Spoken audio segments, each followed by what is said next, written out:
Hi y'all, it's Dave again. This is going to be a nice short one for a change. Um, I wanted to address one thing real quick that popped into my head.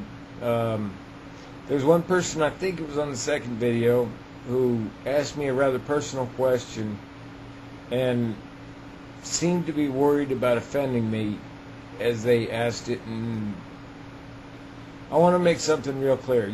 You cannot possibly offend me with a question, okay? About anything, about my situation, about my injury, about my life, about how I do this or that or the other, any of that stuff. You cannot offend me. There's two types of questions I won't answer. One is if it's too personal, and I do intend to keep a private portion of my life private. I'm not going to, open my entire life up to YouTube. And the other is questions that the answer would be something that would be inappropriate for small children. I do slip occasionally with my language, but it's nothing that's going to burn anybody's ears off. And we all know that even though the YouTube rules say that you're not supposed to watch this if you're 13 or under, there are little children that do. So I intend to keep this channel kind of PG rated. And I'm not going to apologize for my language because that's just the way I talk. But don't be afraid to ask questions. You're not gonna hurt my feelings. You're not gonna offend me. You're not gonna make me mad. I'm not gonna think any less of you. Curiosity is a normal thing. There was a saying when I was a kid that seems to have been forgotten these days, and it went, "Sticks and stones can break my bones, but words can never hurt me." And these days, there's too many. Everybody's afraid of offending everybody else, and people are seem to be actually looking for a way to be offended at the slightest provocation. I'm not one of those people, okay? So you can ask anything you like, and I'll be fine with it, okay? I may not answer it, but I'll tell you straight up, that's a question I will not answer, and here's why.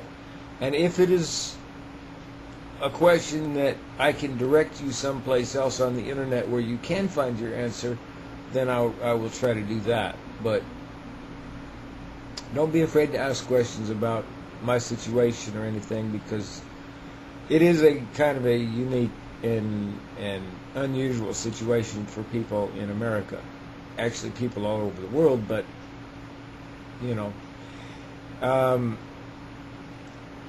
to get further into one thing that I didn't address about the time I have to spend in bed and such. I think it was a lady that asked this, that said that there was no way I could possibly stay in bed. Was it my landlady that got my food? No, I have a lady that comes in twice a week. She's been working for me for almost as long as I've been here in Puerto Rico. And I can't call her a housekeeper anymore. I can't call her, anything like that, because she's more like family. But her job is primarily to clean up, because I don't like to do housework.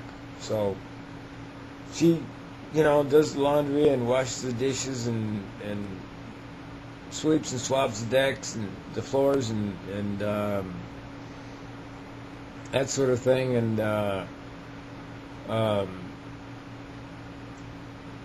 since I've been on bed rest, she also goes to the grocery store and picks up, some meat and some fruit once in a while, and some canned goods and soda pops and cigarettes and all that kind of stuff, and brings that with her each. She brings the cigarettes every time she comes because she knows I need those, but the other stuff she finds out what I want and what I need, and then runs across the street to the grocery store and picks that stuff up for me. So she helps me out there. Another thing that I didn't make clear is I do live alone. I've been independent and living so for 26 years, ever since I was released from the hospital. I was married for 2.5 years, but my wife didn't have to do anything for me.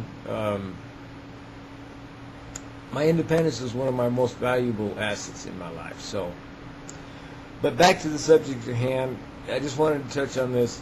Don't be afraid to ask anything. Don't be afraid to be curious. Don't be afraid to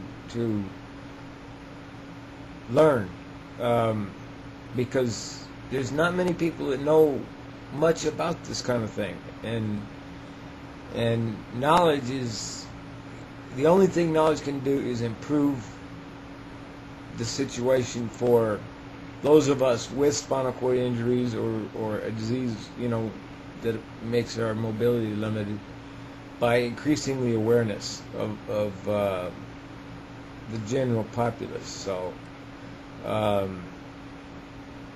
So if you have a question, ask away.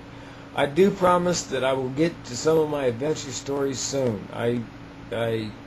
I'm still working on the main computer. I'm still on the laptop right now, so the quality isn't as good, but I will get to some of my adventures soon, and it's going to be a couple days before the main computer is ready to go. I'm still loading software and stuff, but I got the laptop doing the job, so that's going to be it for here. To all the subscribers, thank you very much. I know this isn't as personal as a individual letter thanking you, but I couldn't possibly write to everybody who's subscribed, and so I'll just say it here. Thank you very much for subscribing and your interest in my videos, and I hope to continue to. I hope y'all continue to enjoy them. Meanwhile, I'm going to spend the next 7 or 8, maybe 9 hours very closely examining the inside of my eyelids. So I will say adios and hasta luego. So have a good one. I will holler at y'all later.